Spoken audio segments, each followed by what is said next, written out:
And Chad joins us up next in San Antonio. Chad, welcome to the show. Hey, guys. Thank you very much. I appreciate it. Sure. How can we help? My question today is, I'm not having a disagreement at all with my wife, but I'm just thinking about this and wanted your thoughts on it. It's quite the disclaimer. I don't believe you. Go ahead. No, really. She's wanting to buy a investment property to use it as a rental on the coast. Why? I don't have a problem with that. Why? To invest money and get a little bit of it Now, back. where'd she hear about this? She saw it like an Instagram video or a TikTok or something. We actually have a place down there already, a vacation home of our own, and it's a new development that's coming about. Okay. And it seems like a pretty good deal. My question to you, or your thoughts, I'm guessing, is they're saying that we could finance with them, whatever, and they would lock us in, but if it won't go higher than 7%. So my question is, I'm not scared of an investment. I'm not scared of putting it in real estate, but do I put more money down? Do I walk away from it completely? I just kind of wanted to get your thoughts there. I'm not out of debt. I do owe money on my home, which I owe roughly $250 on my property, and it's worth north of $1 million. Other than that, I'm debt free. So no consumer debt, just the mortgage on your personal? That is correct. Okay. Well, we would tell you to pay off your primary residence first and then pay for any investment property in cash. Okay. And that is super conservative and super not cool in today's culture. Because you know what that means? You're like, that's like 6-10 years from now. Boring. Correct. I want the money now. The problem is you're going to be over $500,000 in debt. How much is this new property? Roughly $400. Do you owe on your other beach house? No, it's paid for. Okay. And how often are you going to this beach house? Twice a month at least. Oh, nice. Do you rent it out in between, or is this just for you guys? Personal use only. Okay. Well, you got the paid-for rental house. What's that worth? Or the vacation property? $150. It's worth $150. Okay, and you owe $250. What's your income? Combined, this year is going to be probably 3.25. Way to go. Fantastic income. So the question is, making 3.25, how quickly could we pay off $250 and then save up another $400? Gotcha. So that's $650. You guys make $325 a year. How much of that can go towards these exciting dreams you have? Well, I got enough to pay off my home in the bank. Oh. And it's one of those scary things. I was listening to the last caller. He talked about doomsday preppers, and my wife's like, well, I'd rather keep it in the bank where we know where it's at. How much money do you have in the bank?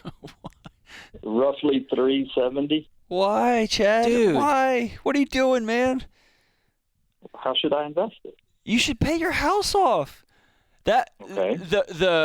You have a tax every month. We can just call it your prepper tax, which is the APR on your home. Mm-hmm.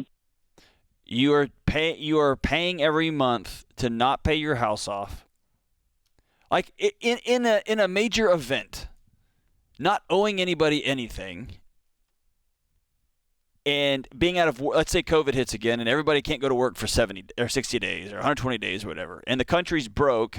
It is, and they can't just mail checks anymore. The person who doesn't owe anybody anything is going to be better off than the person who suddenly can't make any payments. Is that fair? Yes. So having $370,000 in your bank while you're paying somebody else interest on money it's just clinically insane. It doesn't make any sense. If you had $25,000 in cash on top of your emergency fund, just as an extra, like, oh man, just in case, I could go with you there. I'm enough of a prepper to get that. Or you had $25,000 under your mattress. Gotcha. I'm with you on that. But dude, just pay your house off, man. Pay your house off, man. And the idea of having this rental house with a mortgage on it means your profits are going to be real slim, which means you're better off making your $325 than you are making $1,000 if you're lucky in profits on this rental house. Making $12 a year, right? Yes. So walk out this scenario with me. You have $370 in the bank. We pay off the house today. That leaves you with $120. Let's call 20 of that your emergency fund. That leaves you with $100, right? Yes. The rental property you want is $400, which means you have a $300,000 gap. You make $325. Could you save $300,000 in less than 2 years, making $325 with no payments in the world? Say yes. Yes. So now we're looking at this with a very different lens. You called in saying, I'm concerned about interest rates. Now we're not concerned about anything. And by the way, if we have 6 to 7% interest rates, which is what buying a house is right now, and the house costs $400,000, if you show up to that scenario with $375,000 in cash and say, I'll buy it right now, they'll sell it to you. And wealthy people with cash don't care about interest rates because it doesn't apply to them. It applies to people who are having to work through a bank to make their day a little bit brighter. You see how you just opt out of the whole system this way? Yes. And that's how the wealthy hang on to their money, because they have cash. When other people are having to scramble and the market slows down because of interest rates, the wealthy can come in and buy stuff with cash at much cheaper prices, and that's how the wealthy get wealthier. Alrighty, guys. So it sounds like Did we you're a ruin year your and a half day? away from getting a rental house. Chad, did we just make you sad? No, it doesn't. Are you going to pay off your house today? Please say yes. That would be so cool. For a guy that hasn't paid off his house yet, do it for me, man. Do it for John. I'm not going to do anything without talking to her. I know better than that. Very. That was a trap. Very good. You passed the test. Well played.